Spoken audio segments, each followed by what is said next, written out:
Welcome to Navigating Life with Vision Loss, an AfterSight original podcast. In each episode, we share stories, insights, and practical advice to help you navigate the journey of living with low vision or blindness. Together, we'll embrace each step with courage, grace, and hope. Hello, I'm Kim Wardlow, your host for Navigating Life with Vision Loss. We're just 2 weeks into our new series for this fall on safety. So we're really excited to be covering all these different topics related to safety. And last week we talked a bit about personal safety and awareness of safety at home, and a bit about safety if you're getting out in your community. And today we're really going to dive into that more, talking about community and personal safety awareness. With our guest is Jim Pilkington today. So welcome, Jim. It's been a long time. I know you've been on the show before, but it's been quite a while. Well, thank you, Kim. It's lovely to be back on again. Thank you. Sure. Well, Jim is a longtime advocate for accessibility and safety. He's served about 15 years at as an assistive technology specialist and as well as a defense instructor for Colorado DVR and the Department of Labor. And he's really dedicated to helping individuals thrive through technology and community engagement. And I know now your focus has been on the one-touch self-defense training, and that you've been doing that in Thornton. Correct. Yeah, we got a sort of a three-way partnership going between the City of Thornton Parks and Rec and the Center for People with Disabilities and the Deaf Blind Coalition, and they were able to get a place for us to practice and to get some funding and get some equipment. And so we completed a class over the summer that ran for 10 weeks. And that's very successful. And at the time this airs, there should be another class going in the Thornton Parks and Rec. So if anyone's interested, call the Thornton Parks and Rec Department. The person you want to talk to is Becky Post. She is, I forget what her title is, but she's the head of, what am I trying to say? I'm drawing a blank. She's the one that does sets up classes for special groups, diverse groups like ours. We've got low vision and hard of hearing, sort of combination, multiple disabilities, and she's the one that does that for the City of Thornton, getting those sorts of things set up for different populations. Yes, well, I would encourage anyone listening, if you're at all interested, definitely contact Becky, because I know past classes have had wait lists. They're very popular. So be sure to check into that if you're interested. So today, Jim, we'll be talking about how community awareness and what's our surroundings supports our personal safety. How did you first get involved with community safety work for the blind and low vision community? Well, when my own story, I have RP, retinitis pigmentosa, and I was one of the late bloomers. So I didn't even realize that I had any visual problems until I was almost 40. And when it did kick in, it happened relatively fast. Within a year to 16 months, my vision was pretty much completely gone. As part of the training, I got hooked up with DVR to learn how to be a blind person. Mm-hmm. And when I was there, I met an instructor who was teaching self-defense. And we became very good friends, and we worked together, and we still work together when we can make that happen. She lives in Denver and I live in Loveland, so we're not able to get together like we used to. But she got me started on self-defense, and then later on, I heard about One Touch, which was a nonprofit group that was started by a jiu-jitsu instructor, and they had a certification program that they used, and what they did was take existing techniques in jiu-jitsu and Krav Maga to martial arts styles, and then figured out what techniques would work for a blind or low vision participant to use effectively, and also how do you teach that, because in most martial arts classes they use the observe and imitate model. The student watches the instructor and then they try to do it themselves. Well, right. For our tribe that doesn't work so well. So I took the One Touch certification training, and I did it mostly just for my own benefit. But then I talked to my supervisor at DVR, where I was teaching assistive technology, and I asked him, I said, this is very cool stuff, and I have really enjoyed it, and I think other people would also. Would you allow me to do kind of an after school class for our students? And he said, sure. He was very supportive of it. And so we started a weekly self-defense class. And it, until the pandemic shut everything down, we had the longest continuously running One Touch class in the country. Basically, oh, wow. it ran for 10 impressive. years straight every week. Yeah, and it was terrifically popular. It just, people got to know about it just through the grapevine. And I would get to, when I was at a convention, people would ask me, are you the guy that does the self-defense thing? And yeah, and it turned out to be terrifically popular. And unfortunately, with the pandemic, we couldn't associate, right. Up close and personal, which is a requirement. And so that kind of withered away. But thankfully, with this partnership with the various entities, we've got a class going. It's sort of a proof of concept, and we're going to try and keep that going and see if we can train up some people to become instructors themselves and spread the word, because it's very empowering. People enjoy it. And they get a lot of fringe benefits out of it. There's, confidence and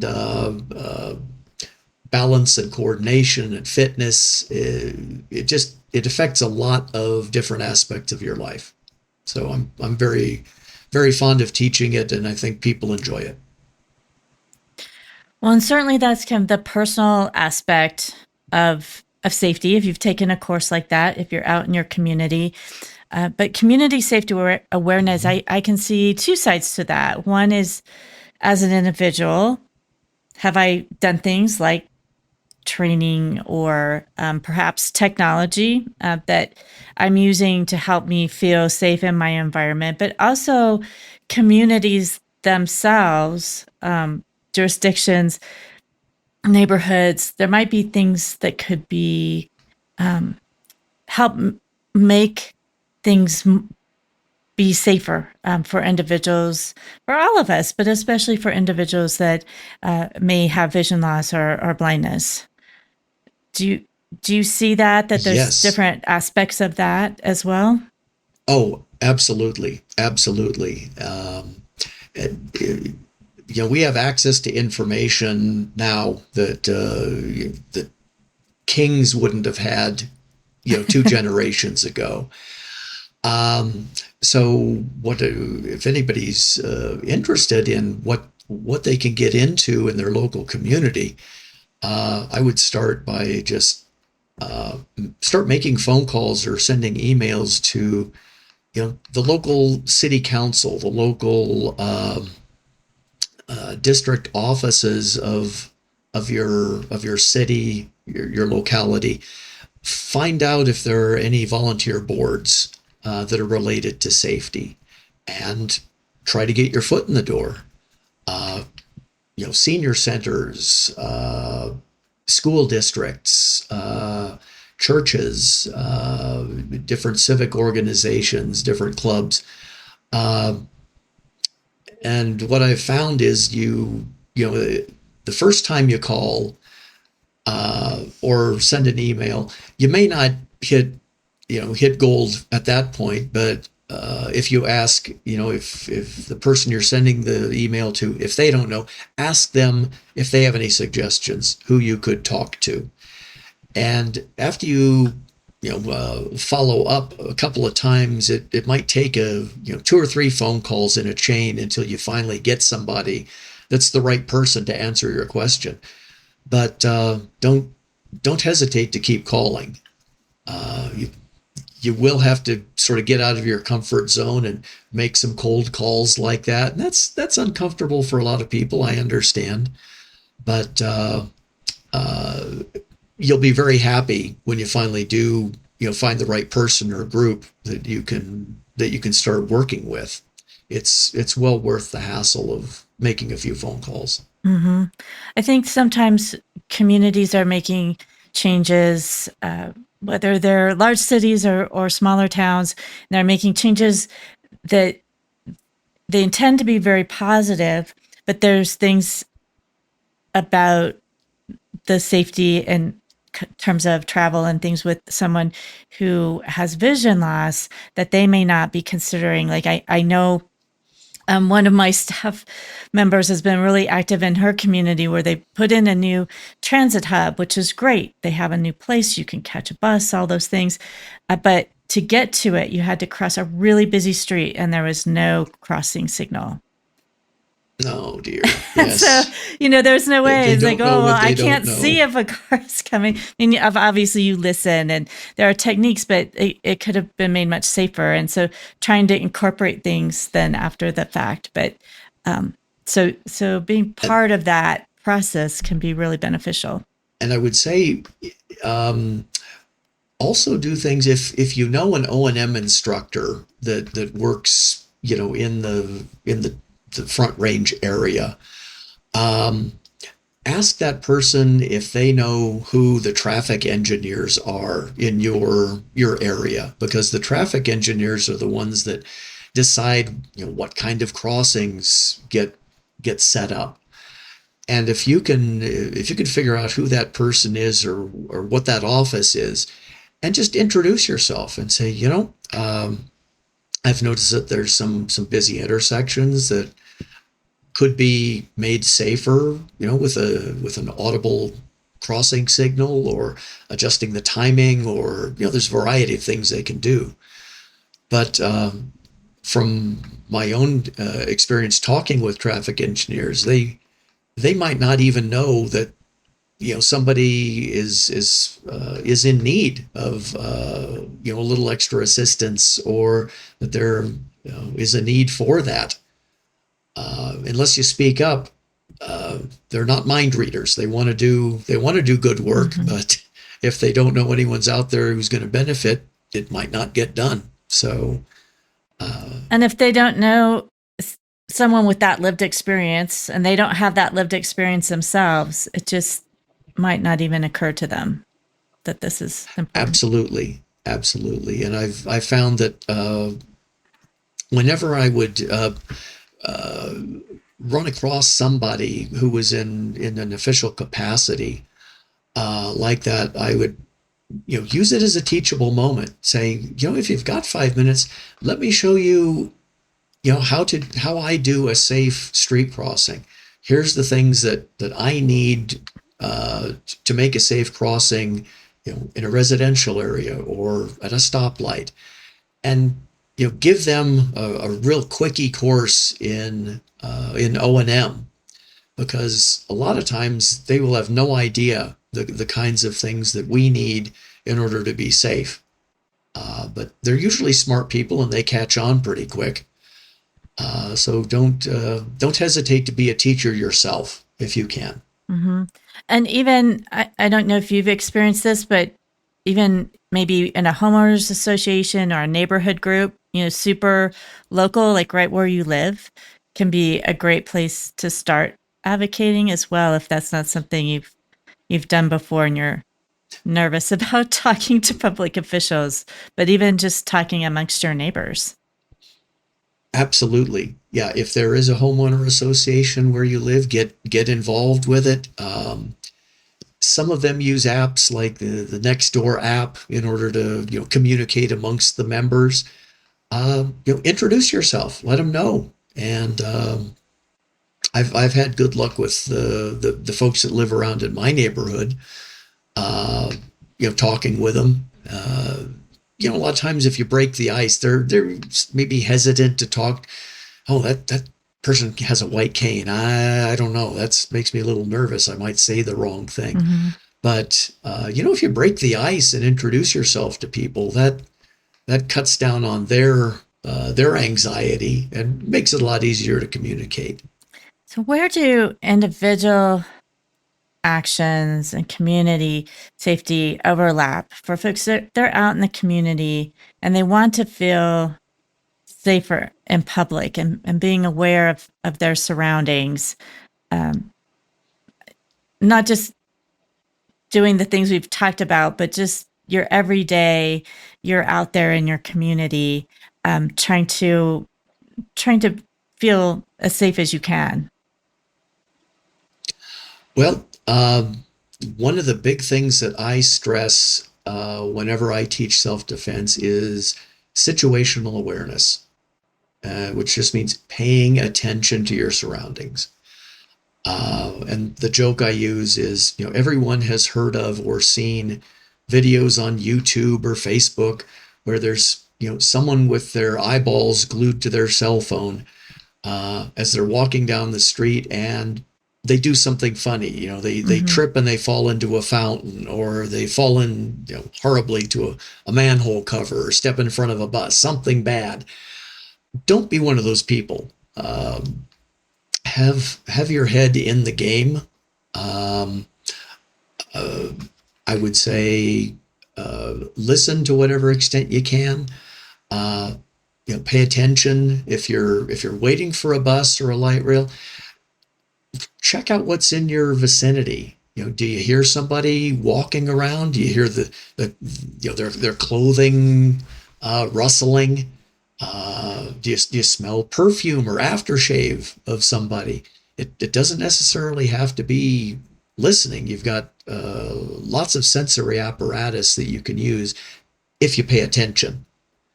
And don't look like you're daydreaming.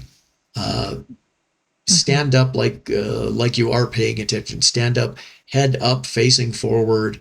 And if somebody does walk by, just turn your head like you're tracking them. Even if you can't see them, just pretend like you can.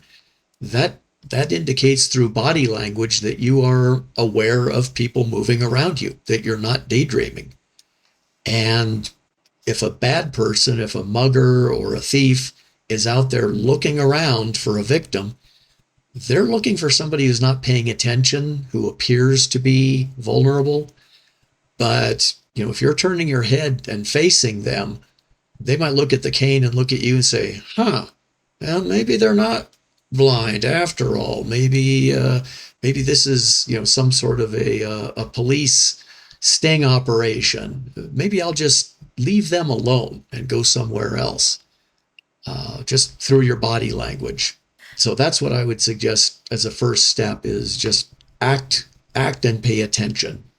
That's really great advice. I think so often we're just moving through space, getting to where we were trying to be, and we're not always portraying that we're aware. We may be listening and maybe doing things, but just thinking about that body language and what sighted people are seeing when they're looking at us, that can be really important, especially, as you said, if somebody's looking for an easy target.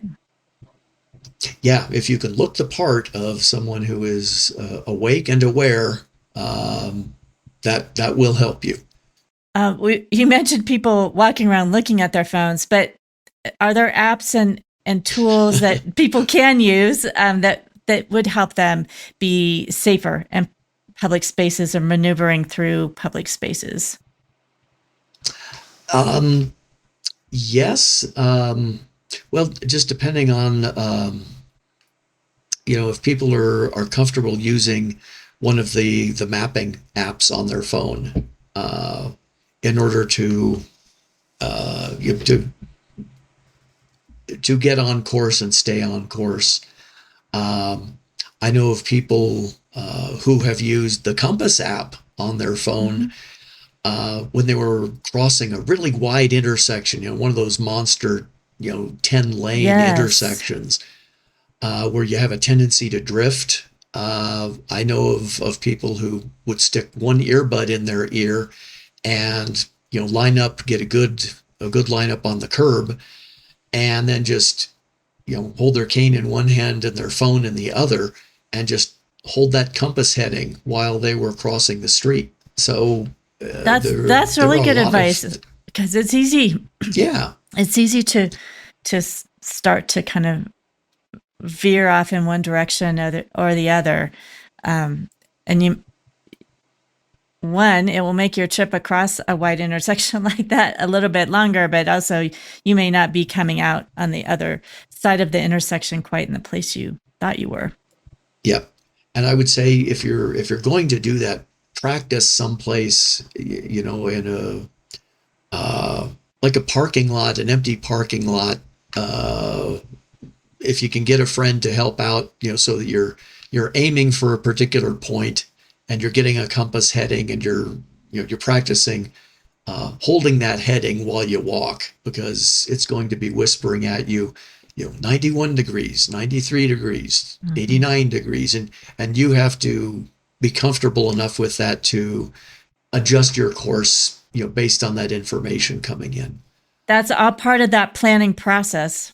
Yes, absolutely. Do your homework.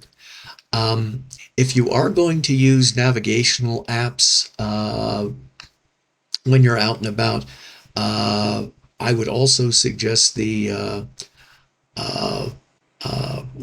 Bone-Conduction headphones. They do cost a little bit extra, but they do leave your ear canals open while you are listening to whatever your phone is telling you. So you don't lose that sensory input from your ears. Takes a little getting used to again, but all technology takes practice. I can see where that would be useful if you're at busy streets or light rail, bus stations, all those kinds of things, to be able to still hear while you're listening. But yeah, that would take some getting used to if you're technically listening to at least two things at once. Yes. Another thing that I have done with the compass, I used to travel when I was working for DVR. I would travel up to Union Station, and just depending on if I was at the front of the train when it pulled in and I needed to get to the escalators to get down to the bus concourse, that was a target-rich environment. There's a lot of stuff around there that you got to kind of navigate around, big planters and skylights and whatnot. And at one point I did, actually with the train conductor, I was using the compass, and he asked me what I was doing. And I said, well, I'm trying to get a bearing, so I can go down to the bottom of the ramp here and just cut across straight over to the escalator section without having to pinball around. And he helped me. He thought that was pretty cool, and helped me figure out what the course would be. And I did use that successfully. I haven't for a while. I don't remember what the magic number was, but sometimes like that, if you have to cross a large open area with a lot of stuff in it, if you can get some sort of a a pathway through there, with some assistance that you could reuse again. That could be helpful. Can see that. Well, Jim, this is so great. You've given us so much information. And you've shared kind of an example of your own experience in terms of using apps and getting across an open space or an intersection. Can you think of any example of good community design that made things easier? When RTD put in the stop announcement systems on the buses, that was huge. I had a friend who lived up in Canada who told me that, wow, up in Ottawa, they've got this great thing where the buses announce the streets. And I had never heard of any such thing. We in the bad old days, you had to tell the bus driver, okay, I want to know when we pass Osage so I can get off on the next stop. And sometimes they would remind you, and sometimes they wouldn't. Yeah. And it was so nice that RTD did that, and they put a lot of work into that. I actually got invited in because I made enough of a ruckus that they invited me in to look at the bids that they had from different companies that did stop announcement systems. Oh, interesting. And so they had a civilian board that vetted those things. So I think it was half civilians and half RTD employees. And so we had to look at I think 4 different contracts, and they were international. I think the one that got the contract finally was a German company. And they did demos and showed us videos and of how their products work. And so something like that, I think that was a great help to a lot of people. Just knowing where you were and knowing which stop you're approaching, etc. That's very helpful. And it's also a great example of being able to have influence and be involved in that process. Because if you're a person with vision loss or a person with hearing loss, like those systems, some I'm sure would work better than others. So that's yes. Another example of how it's important to be involved in the process. Yeah, and the only reason that they knew about me was that I had been attending meetings, and asking questions at board meetings, and talking to the representatives when they were there, and you get on someone's radar or on their contact list, and they may remember you and give you a call. That was completely out of the blue. The guy just sent me an email and said, "Would you be interested in doing this?" Oh yeah, absolutely. Sign me up. Are there any other actions? That's definitely an action for folks to think about. Is there a committee or a group in your city or town that you could join? Are there other concrete actions that listeners could take even this week just to start improving both their personal and their community safety? Well, we talked about being situationally aware. That's always an important one. I would say, as a homework exercise for the listeners, start making phone calls or going to websites for your local community and see what you can find in terms of volunteer boards or service organizations or social groups, just so you can have a list of things that you might want to try out as far as getting your name out there, introducing yourself to people. If you already belong to like a service organization or a church group, and I think you mentioned in your notes, offer to do a sighted guide demonstration for people. Something like that where you can teach them and sort of take a little of the mystery out of it. Or you just, as part of that, you say, do you have any questions you'd like to ask a blind person? Because there's nothing you can ask me that I haven't been asked 1,000 times before. And just sometimes making people more comfortable with your disability can be helpful all around. Well, Jim, thank you so much for joining us again on NLVL. We really appreciate all the wisdom that you've given us today. Well, thank you very much. I appreciate the opportunity to talk with you. Well, and to all of you listening, we just challenge you and encourage you to take one small action this week that will help you to be more connected with your community and make your community and world a little bit safer. We hope you join us next week for week 3 of our safety series. We'll keep building skills and confidence together. Next week, we're talking to Amy Wilson about boundaries and saying no with confidence. So please tune in for that. If you're interested in one-touch self-defense, at least right now, it's in Thornton. Contact Becky in Thornton. And we always appreciate your feedback, whether it's questions, whether it's ideas. Maybe you have a story to share relevant to our topic of safety.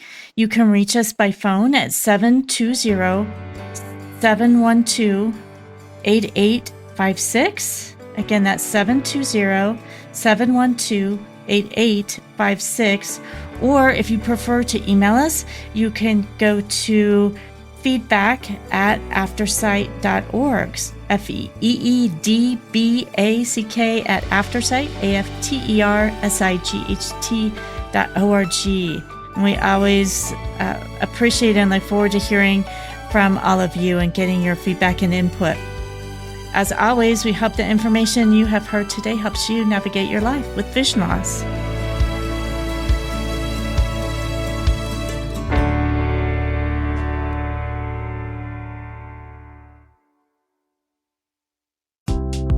Turnware is proud to sponsor AfterSight's Navigating Life with Vision Loss podcast series. At Turnware, we provide managed IT services and custom-built hardware that help organizations stay secure and connected. We're honored to support these important conversations on safety, accessibility, and innovation. On behalf of Turnware and AfterSight, please enjoy this episode of Navigating Life with Vision Loss.